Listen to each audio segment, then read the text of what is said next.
Welcome back, everybody. This week in America on the Blue Funk Broadcasting Radio Network. Great to have you with us on the program. Glad you're with us on the show today. As mentioned, back with us is Kathleen Brady. CPC is an IPEC certified career management coach, more than 25 years of experience helping people identify and realize their professional career goals. An excellent book of hers, Get a Job, 10 Steps to Career Success. Kathleen, welcome back to the program. Great to have you with us. Great to be here again. Rick, how are you? I'm doing fine. Can't believe the time has gone by this quickly, but so many things to talk about. And we'll be using Kathleen's website during the course of the program, mentioning it, careerplanners.net.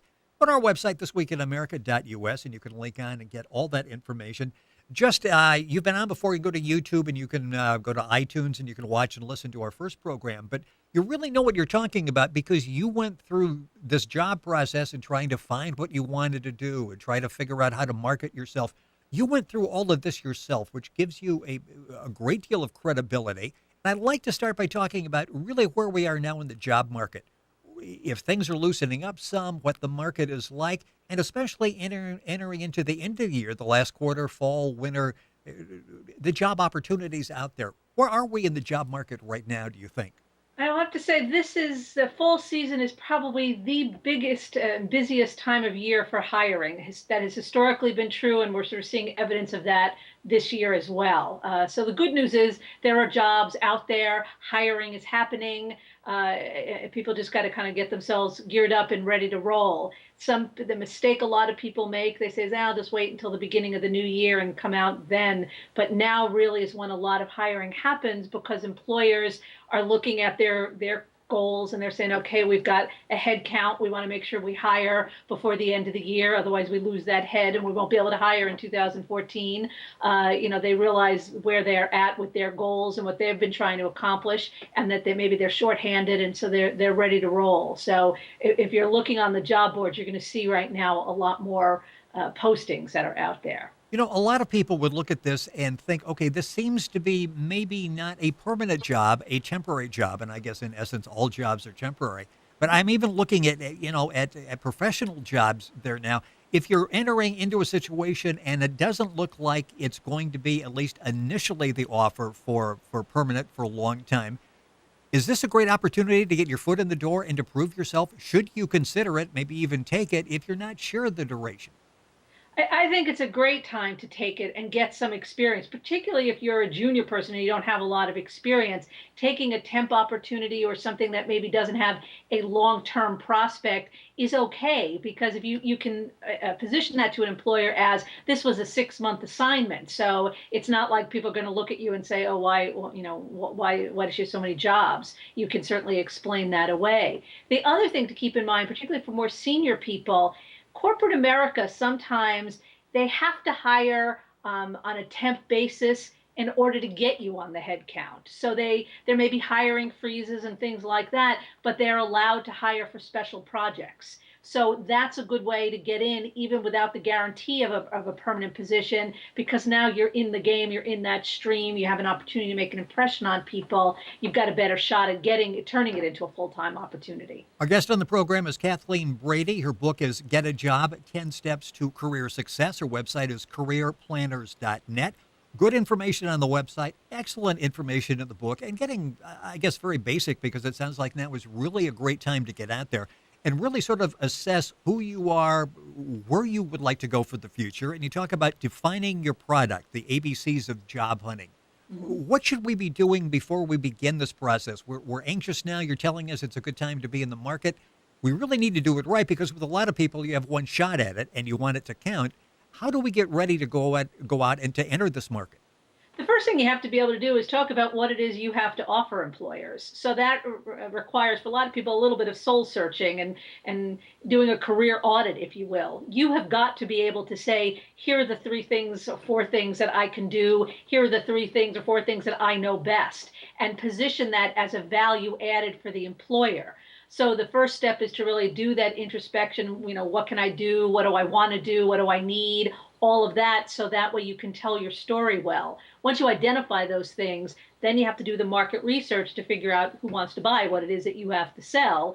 and then you have to go and pitch it to people. But when you're pitching it to them, now you've got to become other focused. Your pitch really has to be about the value that you bring to the employer, as opposed to, I want this job because it pays a lot of money, it'd be good for, Right. my personal life and all of that. And people don't always make that leap, because they say, but you told us we should focus on what we want and need. Yes, that's where you start, but that's not what you say out loud. You have to kind of, what's in it for them is really got to be what your focus is. And that first introduction is normally done through a resume. Should we be making tweaks in the resume depending on the job we're applying for?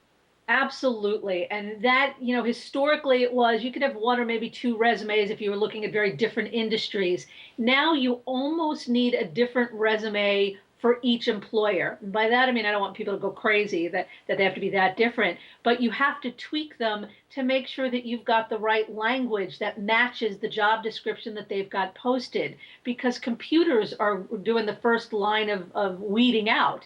And so if you, and each corporation has slightly different language to describe pretty much the same functions. So your descriptions have got to match their language. Otherwise, the computer is going to think that you don't have the skill set that they need. So it really is about paying attention and trying to make sure you've got the right words. And then that means proofread and proofread again, because when you start cutting and pasting, that's when we start making sloppy little errors. And that you can't have a resume with errors. That just gives them a reason to weed you out that you don't want them to have. Kathleen Brady, our guest on the program. The book is Get a Job, 10 Steps to Career Success. Her website is careerplanners.net. Information on the book at her website, also, of course, available at Amazon, barnesandnoble.com, other online retailers. And you can go to our website, thisweekinamerica.us, and link on with Kathleen and get all that information. This book is sort of like, I'm going to take you by the hand and I'm going to walk you through all the important steps. And with resume, you've got a whole section in there on wording. You've got action verbs. I would think that would be, you're thinking, okay, this is just sort of a general, you don't give it a lot of thought. Actually, the words really make a lot of difference in the resume, don't they? Absolutely. And so many people will put things like responsibility includes drafting, Right. negotiating, negotiate, draft. I mean, those are powerful. They're action packed, forward moving, and they just read differently. So as the reader, I'm looking at that and I have that sense of urgency, if you will, as opposed to the more passive voice. So you want to be mindful of that. When you go to the website, careerplanners.net, you'll find a blog there that Kathleen does. And I'm looking back through the last couple of postings before we're doing the program. Some really interesting things there. One, you're talking about being paralyzed by indecision. And we all have that problem, professionally as well as in real life. And you're stopping at Baskin Robbins. And maybe if you had two choices, I could pick one, but you've got so many. You're standing there, and then you're sort of relating that to, okay, this is sort of what you go through on a day-to-day basis as you're trying to get back in the workplace or try to find a job. How do we get over that indecision? It really is. You just have to make a choice and keep the big picture in mind. I wanted ice cream, and I left the store without ice cream because I couldn't decide. So that means I didn't have ice cream. So you need a job. So it may mean pick one, get in the game, start building skills. If it ultimately is a job that you don't enjoy as much or you're not liking, then you make another choice. But just saying I'm not going to do anything because I don't know what to do means you're just going to stay stuck. And you've got to, it's a basic law of physics. Bodies in motion stay in motions. Body at rest, stay at rest. If you don't take an action, you're going to stand still. And that's not what you want when you're trying to make a change, whether it's I want to leave my job or I need to find a job. You got to make a choice. Well, you point out that choosing not to choose is still a choice. You may not think it at the time, but you've just made a choice, which is not to choose. And you mentioned two ways to avoid making the wrong choice. Remove judgment was one. Talk a little bit about what you mean by that. I mean, there's people say, well, it's a bad choice. Suppose I make this choice and it's a bad choice and I don't like that. Or other people might judge me in some way, or I'm going to judge myself. And, was it the right choice? And just take that away. It's just a choice. It isn't good or bad. It's just a choice. And so, whether I have chocolate ice cream or I have some bizarre, flavor, it doesn't matter. It's not saying anything necessarily about me, and it doesn't matter what the clerk thinks about my, whether oh, that's ordinary or how boring is she. Who cares? It's a choice. It's a preference. So just eliminate the shoulds in your life. That's where I think, particularly when it comes to job hunting, where people really get themselves tripped up because I should want this job because it pays the right kind of money, or it'll look prestigious to my friends, or it doesn't matter. It's a choice, and as long as you're comfortable with the choice, that's don't worry about everybody else. Well, the other way is test the waters, and sometimes are we reluctant to do that? We like comfortable waters. We don't necessarily want to test new ones. Right. And that, again with my ice cream, so you ask for a little taste. Oh, and even it's so funny because people go, "Oh, I can't ask for more than one." Of course you can. They have the little spoons, and that's the whole Right, point. right. Let me try a bunch of different things, and that's to me that's what networking is about. It's about saying to some people that are doing the things you think you'd like to do, "Hey, Rick, I'm thinking I might like a job in broadcasting. Will you spend a little bit of time with me? Here are the skills I have. What do you think? Do they translate well?" And I learn more about you and what you do, and then I go, you know what, that doesn't sound like exactly what I want to do, and then I move on to the next thing. That doesn't mean it's a failure or that you're indecisive. It means you're doing your homework and you're checking it out. So test the waters a little bit. And when you're a junior person, it's even better. Do an internship. Do some volunteer work, something where you're actually getting to do it. And then if it turns out not to be the right thing, that was not wasted time. That was not a mistake because it helps you to get closer to where you do want to go. It's all part of the process and the journey. So there are no mistakes. We're meant to learn something from every choice. The book is called Get a Job 10 Steps to Career Success. Kathleen Brady, our guest on the program. The book is available at Amazon, barnesandnoble.com. The website is careerplanners.net. Information at our website, thisweekinamerica.us. Another blog you had up there, and this really, so many of us are intimidated to jump into something because we all want to succeed. Nobody wants to fail. And you point out some of the biggest names in history actually failed, and you talk about you really sometimes need to fail before you actually can succeed. I have to tell you, this is my personal crusade now. I want to take the fear out of failure. Let's just all, I mean, it sounds so silly, but fail to succeed. It's if you take risks and you're prepared to learn something from it, that's a great thing. That gets you that much closer to where you want to be. And there are companies out there, and I'm pretty sure it's Google is one of them, where they talk to their programmers and people and say, we want you to fail. The more failures you have, the better it is. And so people aren't afraid to attempt new things. That's where we get held up and where nothing moves forward because we're thinking, oh, supposing, I'll fail, it'll look terrible. So what? You just say, yeah, I tried this. It was a risk I took, and this is what I learned from it, and here's how I'm going to take the next step. It's all part of the process. So it's my personal crusade. I'm going to encourage everybody to fail. Well, and you talk, and it's interesting as you look through there, of Oprah. She had a problem, was fired from her first TV job, just admitted recently that starting her own network wasn't what she thought it was going to be, and said she literally went through a nervous breakdown during that period. Elvis went through it, Disney, bankrupt several times. And if you want to use a baseball analogy, Babe Ruth, we all think we need to bat 1,000. We don't like to have mistakes. If you can hit 3 out of 10 times in baseball, you're going to be in the Hall of Fame eventually. Right, exactly. And you got to swing. You can't. My nephew is a golfer, and he always says to me, "You can't make the shot unless you take the shot." That's exactly it. You gotta take it, and sometimes it goes into the woods, and when it does, you just you take a deep breath and you say, "Okay, how do I get out of there?" And you still get back to the green. So, but you got to take the shot. Couple minutes left in the paralyzed. Well, yes, and we all need to get over that. And when you start putting it in perspective, of these are people that ended up being incredibly successful, John Grisham on the list, and they went through their failure and they learned from that. And I guess an extension of that, in the couple minutes we have in the program, you talk about the inspiration you got out of the movie The Butler, and so many people did. But you talk about the power of choice and taking opportunities, sometimes disguised as obstacles, and making the most out of those. That was, I thought, such a powerful movie because it was the juxtaposition between the son who was going to be a radical and join Martin Luther King and just change the world, and that's a fabulous way to do it. And there was the father who sort of accepted his place in life, if you will, and managed to have an enormous amount of influence and personal power, even though by external definitions, perhaps he was not powerful. I mean, he was 8 presidents. This man had the ear of eight Yes. presidents. And it really is about whatever whatever choice you make on how you want to live your life, make the most of it, and you still can have personal power even when you are, sort of seemingly powerless. No, nobody's powerless. We all have some power. Kathleen Brady, our guest on This Week in America. The book is Get a Job, 10 Steps to Career Success. Her website is careerplanners.net. The book's available at Amazon, barnesandnoble.com. Of course, information available at our website, thisweekinamerica.us. Got a couple minutes left in the program, and let's sort of jump to the point where, okay, we're successful in our job search. We have someone who wants our services.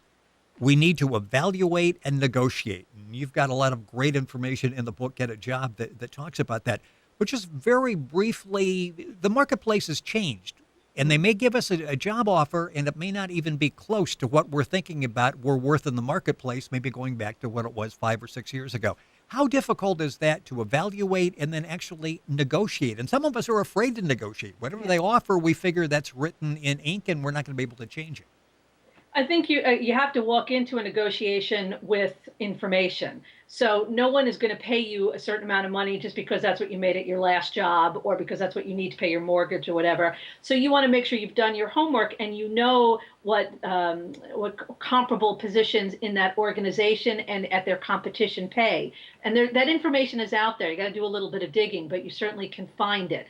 If you're wanting more than what they're suggesting to pay, you've got to show them the value added. So you want to ask them how they came to that number, tell them about your research, tell them why you're worth that extra $10,000 or $15,000. So there is a way to do it, but you've got to find the win-win in the negotiation. So it's not about playing hardball, and because how you negotiate is going to impact how you're perceived then as an employee once you start. So you really want to do your homework, find that win-win. But I will tell you, everyone should negotiate because, and particularly women. Women are particularly bad at that. It doesn't occur to them to ask for more. And if you don't ask, you don't get. But be careful about how you ask. But there is a way to definitely to do it. I would assume a common fear is if I ask, they may say, well, are you ungrateful? I've got 6 more people in the lobby that will take this job. If you don't want it, I'm going to bring somebody else in. Right. Has anybody ever lost a job because they ask for more? Not if they ask the way I tell them to ask. Exactly. None Exactly. of my clients have, but I'm sure that people have. I think if you go in demanding, then yeah, if your salary expectations are too high. But I think suppose somebody throws a number out at you, then you might. The first thing I would say, particularly if I know I want this job, I might say, do you have any flexibility with that number? So say they offer you 150 and you're thinking you wanted 175. So you might say that they might say, you offered 150. I was thinking that it might have been closer to 175. Is there any flexibility? They may say, no, that's like the top of the line. That's as high as we can go. You say, okay, you could then laugh it off and say, okay, I thought it was worth asking. Yes. But there may be other things in the benefit package. Maybe you get an extra week of work. Maybe, not extra week of vacation, not extra work. But there may be other things that you can ask for. Maybe they'll pay for your cell phone service or things like that. So, but you have to do your homework before you walk in. But if you do it well, the worst thing that happens is you ask and they say, no, we can't. And then you decide, gee, I'm going to walk away or I'm going to take it anyway. Always. Sometimes, too, if they can't come up in the salary, you can say, I'm happy to start at that number, but I'd like to be evaluated 6 months from now. And if I meet these certain benchmarks, then we'll be able to consider upping it by another $5,000. And sometimes people will agree to that. Interesting. So a number of non-threatening ways that you can bring it up and still, if you want that job, be able to take it. There's always so much great information in these programs. And in the book, Get a Job, 10 Steps to Career Success, Kathleen Brady has been our guest on the program. Her website is careerplanners.net. I've gone through the entire program and not said careerplanners.com, and I said it then intentionally, but you want to go to careerplanners.net. Information at our website, thisweekinamerica.us. Kathleen, always a pleasure. We will have you back on the program. Thank you for joining us. Great. Thanks so much for having me. You're listening to the Blue Funk Broadcasting Radio Network.